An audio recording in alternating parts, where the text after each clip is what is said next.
Hello everyone, అందరికీ నమస్కారం.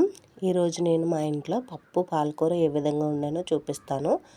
ముందుగా ఒక పావు కేజీ పెసరపప్పు, అలాగే ఒక చిన్న గ్లాసుడు పట్టు పెసరపప్పు కూడా తీసుకున్నాను. రెండు కలిపి బాగా కడుక్కున్నాను. మనం ఎంత బాగా నానబెట్టి కడుక్కుంటామో పప్పు అంత బాగా శుభ్రపడుతుందండి. మొత్తం 2-3 సార్లు కడిగిన తర్వాత మంచినీళ్ళు పోసి నానబెట్టుకున్నాను.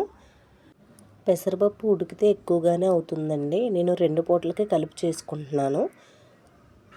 దాన్ని పక్కన పెట్టిన తర్వాత ఒక గిన్నెలోకి నీళ్ళు తీసుకొని అందులో ఉప్పు, పసుపు వేసి కూరలోకి సరిపడే టమాటాలు, అలాగే కారంకు తగ్గ పచ్చిమిర్చి తీసుకొని నానబెట్టుకున్నాను.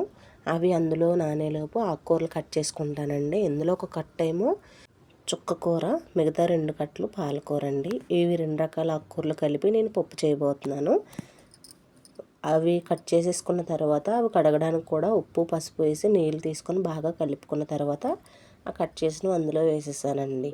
మీరు అనుకోవచ్చు, ఇందులో విటమిన్స్ అన్నీ పోతాయేమో ఇలా చేస్తున్నారు అని.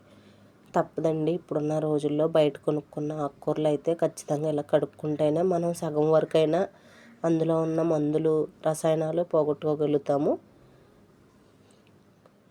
ఆ విధంగా నానేలోపు ఇలా కట్ చేసి పెట్టుకున్నాను.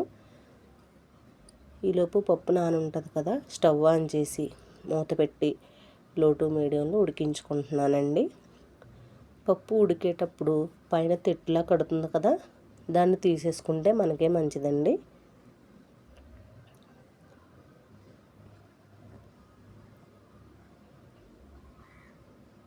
నాకు చేతనైన వరకు తీసానండి. మళ్ళీ ఒకసారి కలుపుకొని మళ్ళీ మూత పెట్టి ఉడికించుకున్నాను. అప్పుడు మళ్ళీ తెట్టులా కట్టిన దాన్ని తీసేసానండి. ఇలా ఒకసారి 2 సార్లు తీస్తే సరిపోతుంది. మరీ అస్తమానం తీయనవసరం లేదు. మొత్తం తీసేసిన తర్వాత పప్పు ఒక 70% ఉడికిన తర్వాత చేతితో ఇలా అంటే ఉడికినట్టు తెలుస్తుంది కదండి మనకి. అప్పుడు ఉల్లిపాయలు, టమాటాలు, పచ్చిమిరకాయలు అందులో వేసేసుకుందామండి.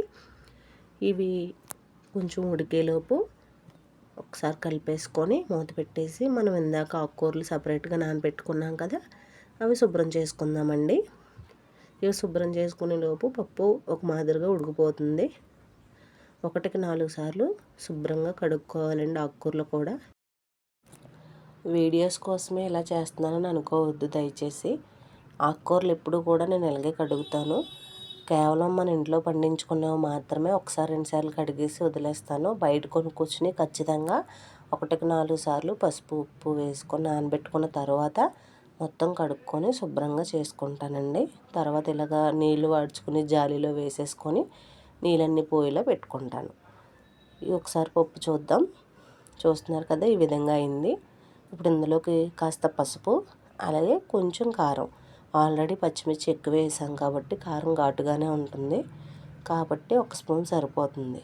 తర్వాత మనం కడిగి పెట్టుకున్న ఆకుకూరలు వేసేసి కొంచెం బాగా కలిపేసుకోవడమే. ఆకుకూరలో వాటర్ కంటెంట్ ఉంటుంది కాబట్టి ఇది బాగా కలుపుకొని మూత పెట్టుకుంటే ఆ వాటర్ పైకి తేలుతుంది.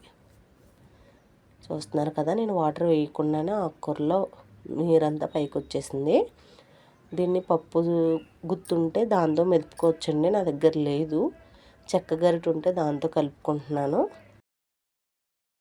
రుచికి సరిపడగా ఉప్పు కానీ సాల్ట్ కానీ వేసుకోండి. వేసుకున్న తర్వాత ఆకుకూరలు ఎప్పుడైనా సరే మనం పప్పులో వేసి వండుతున్నాము అంటే ఖచ్చితంగా కొంచెం నిమ్మకాయ సైజ్ అంత చింతపండుని నానబెట్టి ఆ గుజ్జును మనం అందులో వేసుకుంటే కనుక పచ్చివాసన రాదండి. కూర రుచి కూడా బాగుంటుంది.